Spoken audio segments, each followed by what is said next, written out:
राधे राधे जी, आप सभी का स्वागत है आपके अपने YouTube चैनल भक्ति की अपार शक्ति में। तो दोस्तों, आज है अहोई अष्टमी और आज के दिन की जाती है अहोई माता की पूजा। तो वही वीडियो में आज आप सभी के साथ में शेयर करने वाली हूँ कि हम लोगों के यहाँ पर अहोई माता की पूजा कैसे की जाती है। तो दोस्तों, अहोई अष्टमी उत्तर भारत का एक प्रमुख त्योहार है। इस दिन माताएं अपने बच्चों की दीर्घायु के लिए, उनकी स्वस्थ कामना के लिए यह व्रत करती हैं और उसका पूजा पाठ करती हैं। तो दोस्तों, वही मैं आज आपके साथ में यही वीडियो शेयर करने वाली हूँ कि मैंने अहोई माता की पूजा कैसे की। तो सबसे पहले दोस्तों, हमने लिया एक पट्टा, उस पर रेड कलर का कपड़ा बिछा देंगे और अहोई माता का चित्र यानी कि तस्वीर वहाँ पर उसके ऊपर रख देंगे। इसके बाद दोस्तों फिर हमें लेनी है आटा और हल्दी। तो उससे हम चौक पूरते हैं, हम लोगों के यहाँ पे इसको चौक बोला जाता है। तो इस तरह से मैंने इसको चौक पूरा, पहले आटे से, फिर उसके ऊपर हल्दी डाली थोड़ी थोड़ी सी। इसके बाद दोस्तों मैंने लिए थाली, थाली में हम रखेंगे पूजन की सामग्री। जो भी पूजा की सामग्री इस व्रत में लगती है, पूजा पाठ में लगती है, वही हम लोग यहाँ पर रखेंगे। तो सबसे पहले मैंने ली थाली, थाली में एक रखा माता रानी के लिए चुन्नी, वस्त्र सिर बुढ़ाने के लिए चुन्नी रखी है। उसके बाद मैंने लिए फूल माला, तो वह हम थाली में रख लेंगे। इसके बाद दोस्तों यहाँ पर मैंने लिए हैं चावल। यह कटोरी में थोड़े से चावल लेंगे। उन चावलों को जो मैंने चौक बनाया था, स्वास्तिक बनाया था, चौक के अंदर स्वास्तिक के ऊपर हम चावल के थोड़ा सा आधा मुट्ठी के करीब ढेर बना के रख देंगे। इसके बाद दोस्तों हमें लेना है एक मिट्टी का बर्तन, उसमें जल भरकर उनको चावल के ऊपर हम यहाँ पर रख देंगे। तो सबसे पहले मैंने ये लिया मिट्टी का बर्तन, इसमें जल भरा और जल को इस तरह से हम उस पर रख देंगे। उसके ऊपर एक दीपक, मतलब पारी बोलते हैं हम लोगों के यहाँ पे, इस दीपक को रख देंगे उसके ऊपर। फिर लेना है दोस्तों हमको एक दूसरा जल, एक और लोटा लेना है, उसमें भी हम जल भर लेंगे। दोनों लोटों में जल भरना है। तो दूसरा वाला जो है उसको हम अर्घ देने के लिए रखेंगे। तो इसके बाद फिर दोस्तों मैंने लिया है दीपक, दीपक में लगाएंगे बाती, बाती लगाने के बाद उसमें हम डाल लेंगे घी और उसको माता रानी के आगे रख देंगे, चौक पे मतलब पट्टा पर रख देंगे। इसके बाद दोस्तों फिर मैं ले रही हूँ धूप बत्ती। धूप बत्ती मतलब बांस वाली हम लोगों की नहीं जलाई जाती, इसी तरह की धूप बत्ती ये जलाई जाती है। तो इसको हम इस तरह से बना के यहाँ पर लंबा करके रख लेंगे। इसके बाद दोस्तों मैंने यहाँ पर लिया रोली, चावल, कुमकुम, जो भी पूजा सामग्री में यही सब कुछ लगता है वही रख लेंगे। तो इस तरह से दोस्तों अब ये मेरी पूजन सामग्री हो गई है, यहाँ पर मैंने रख लिया। इसके बाद हम भोग प्रसाद में लेंगे दोस्तों पूड़ी, हलवा और कोई भी फल ले सकते हैं। तो मतलब करवा चौथ वाले दिन मैंने बनाई थी खीर और पूड़ी, और इस दिन बनाया मैंने सूजी का हलवा और पूड़ी। पूड़ी दोस्तों वही हम लोगों के यहाँ में 8 पूड़ी लगती हैं, अठावरी बोलते हैं, 8 पूड़ी जरूरी होती हैं। 8 पूड़ी बनाई मैंने और हलवा रखा और फल में ये रखा। इसके बाद दोस्तों मैंने कहानी पढ़ने के लिए किताब ली है, यह पुस्तक है वो ली है, जिसमें 12 महीने की जितनी भी कथाएं होती हैं वो सब इसमें एक ही बुक में हैं।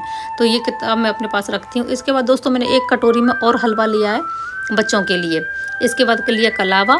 और इस तरह से मेरी ये पूजन सामग्री की पूरी तैयारी यहाँ पर हो चुकी है। तो दोस्तों अब हम हाथ जोड़कर माता रानी की पूजा अर्चना करेंगे यहाँ पर। तो सबसे पहले मैंने माता रानी को जल चढ़ा दिया है, अहोई माता को जल समर्पित किया।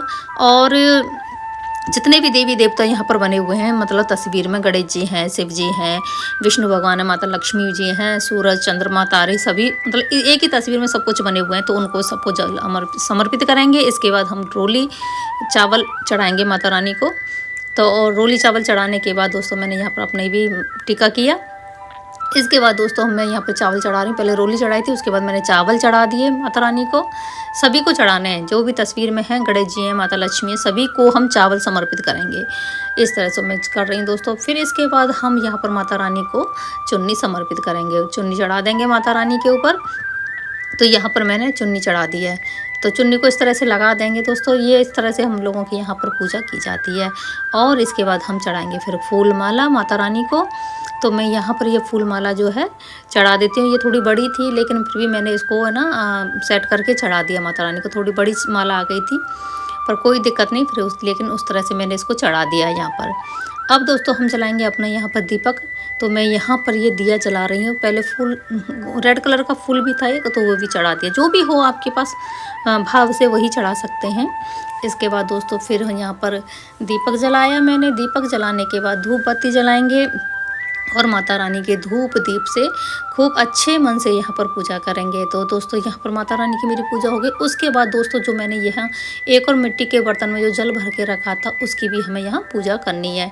तो यहाँ पर मैंने जल की लोटे की, मतलब मिट्टी का जो बर्तन है उसकी पूजा की, फूल चढ़ाया, चावल चढ़ाए, रोली लगाई, सबसे यहाँ पर पूजा करेंगे। तो दोस्तों मैं बताती हूँ, इस जो कलश में जो पानी रखा है, इस पानी को हम पूजा करने के बाद दूसरे दिन उठाकर इस जल को रख देंगे और दीपावली वाले दिन इस जल से बच्चों को स्नान कराया जाता है। जो भी आपके बच्चे हैं, 1-2 जितने भी बच्चे होते हैं सबको मतलब इस जल से स्नान कराया जाता है। जो स्नान करते हैं उस समय मतलब पानी थोड़ा सूख जाता है, उतना नहीं रहता है, लेकिन जितना भी रहेगा उसमें बच्चों को छींटा मार दो। नीलानी राग तो नहीं रहता, कम रह जाता है, लेकिन फिर भी उनको बच्चों को छींटे मार सकते हैं, मारा जाता है मतलब।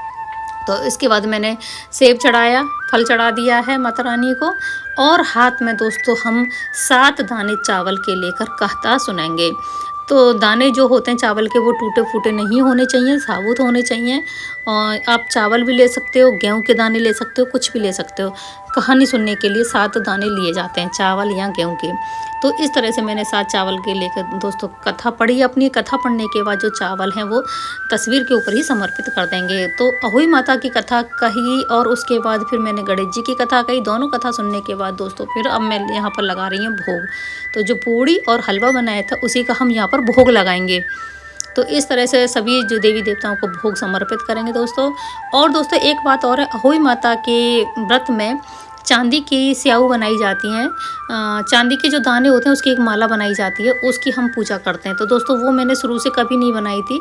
अगर ये ज़रूरी नहीं है, जो भी लोग पहली बार स्टार्टिंग में जब व्रत करते हैं तब बना लेते हैं, तो उसको हर साल 2 दाने उसमें डालने पड़ते हैं। लेकिन मैंने नहीं, शुरू में स्टार्टिंग में नहीं करी थी, तो फिर मैं नहीं करती हूँ।